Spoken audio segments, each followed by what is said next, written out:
Good morning students, this is Jyoti Tambrakar and we are going to study again grammar. So today we are going to discuss chapter 11, verbs, finite and non-finite. Okay, so first of all we would know the difference between the finites and the non-finites. So here are some examples, like I drove to the concert, he broke the bus, she will take it off your hands soon. Okay, so here in these three sentences we have the verbs drove, broke and will take, right? Now you should know that if I changes into she and if the tense changes into present from the past, then we should write she drives, right?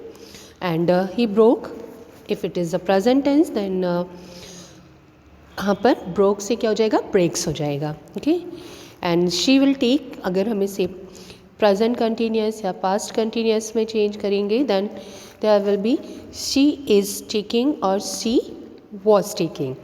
Okay, means these verbs are changing as per their subject and the tenses, right?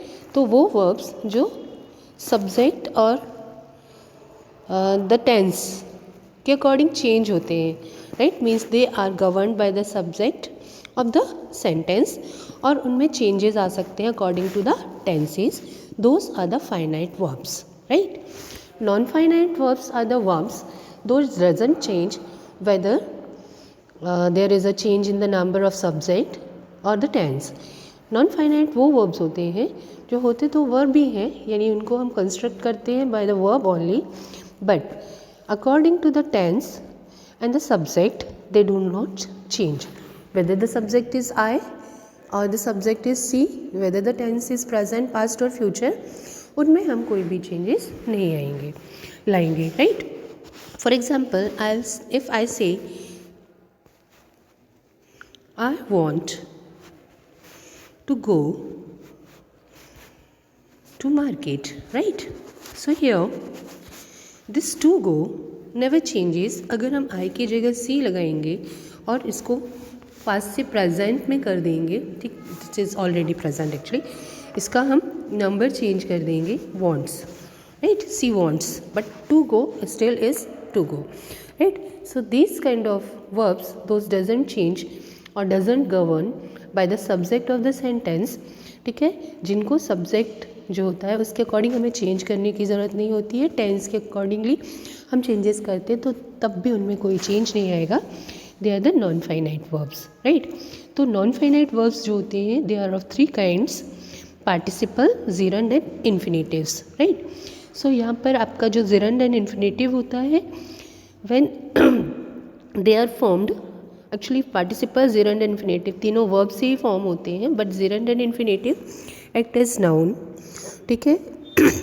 And participle जो होते हैं they act as adjective, right? So you can see participle is usually formed by adding ING और ED. Participle actually three होते हैं: present participle, past participle और past perfect participle, ठीक है ना? सो ये जो होते हैं वो क्या होते हैं, तीन होते हैं. तो इनको या तो आईएनजी और या फिर ईडी हम वर्ब में लगा के, लाइक सिंग का सेंग हो सकता है, ठीक है, सिंगिंग हो सकता है, एंड इसका थर्ड फॉर्म भी हम पार्टिसिपल के फॉर्म में यूज़ कर सकते हैं. जिरंड जो होते हैं वो वर्ब में आईएनजी ऐड करके बनाए जाते हैं, एंड इन्फिनेटिव्स बनाने के लिए हमें to then verb in first form use करना होता है, जैसे हमने टू गो में राइट किया हुआ है. Okay, so these are the verbs in the non finites.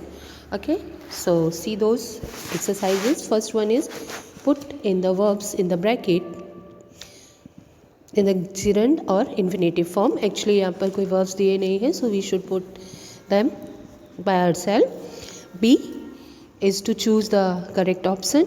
C is to again fill the appropriate word.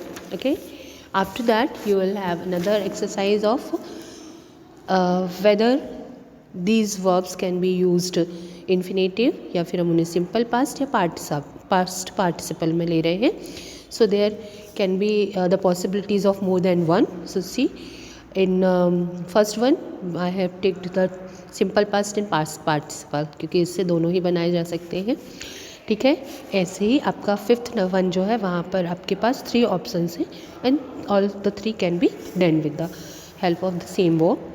Now see the E1 जहाँ पर आपको gerund एंड इन्फिनेटिव फिल करना है। I have done all the exercises up to E। F is your homework. यहाँ पर आपको 3 forms of the verb is to be written, right? So do this homework and read this chapter carefully. If any confusion, you can ask me. So this is all for today.